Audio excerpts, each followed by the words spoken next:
Here we are asked to factor this trinomial, 3 terms. So first thing I do, step 1, is to see if there is a greatest common factor. So looking at these 3 terms, is there a greatest common factor? None. Step 2, the next thing I do is I count the terms, and when I count the terms, that will tell me the strategy that I'm going to use. So since there are 3 terms, I know if this is a trinomial, so I'm going to use the Xbox method to solve this problem. So using the Xbox method, 2x squared minus 5x plus 3, I'm going to look at the first term and then the last term. And I'm going to write down, what are the factors of 2x squared? What can I multiply by to give me 2x squared? And the answer is just 2x and x. Those are the only things you can multiply by to give you 2x squared.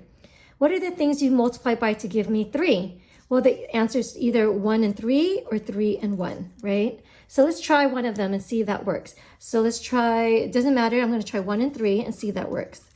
So when I try 1 and 3, if it doesn't work, I'm going to switch it up and try 3 and 1. So first thing I'm going to do is I'm going to exit, which means I'm going to cross multiply. I drew an X. I'm going to cross multiply. So when I cross multiply, I end up getting 6x, because 2x times 3 is 6x, x times 1 is x. And then I ask myself, can I add or subtract these numbers to give me the middle term? So the middle term tells me if I chose the right numbers or not. And the answer is yes. If I say that I have a negative 6x plus x, that will give me a negative 5x, right? So these numbers do work.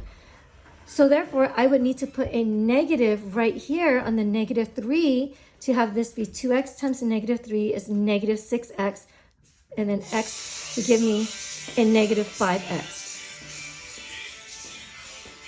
So once I do that, I need to check. When I put a negative 3 here, does 1 times negative 3 give me a positive 3? No, it does not. 1 times negative 3 gives me a negative 3, not a positive 3. So this actually does not work. It looks like it works in the beginning, but actually does not work.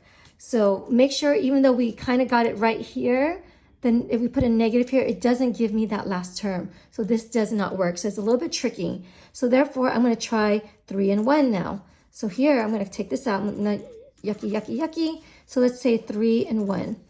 When I cross multiply here, I end up getting 2x, because 2x times 1 is 2x, and x times 3 is 3x. And then I ask myself, can I add or subtract this to give me a negative 5x? And the answer is yes. I can do a negative here and a negative here, and then I'll give me a negative 5x. So if I want a negative and a negative, I'm going to have to say 2x times a negative 1 and x times a negative 3. And now if I put a negative and a negative here, I ask myself, can I still multiply this to give me a positive 3? And the answer is yes, I can. Negative 3 times negative 1 does give me a positive 3. So these are my winner, winner, chicken dinner answers. So I'm going to go ahead and box this. So that's the next step, is to box your final answer. So my final answer written in horizontal form here is going to be 2x minus 3, because I take the horizontal part, and then x minus 1. So I'm multiplying these two together to give me that final answer. So this is the form being factored. And then last but not least, I'm going to check my answer. So I'm going to check my answer by multiplying through to see if I get the original. So when I do that, I get 2x squared minus 2x minus 3x plus 3. These two combine, I get 2x squared minus 5x plus 3. And what do you know? That is exactly what we first started off with, so I know that my answer is correct. Happy, happy. That was fun.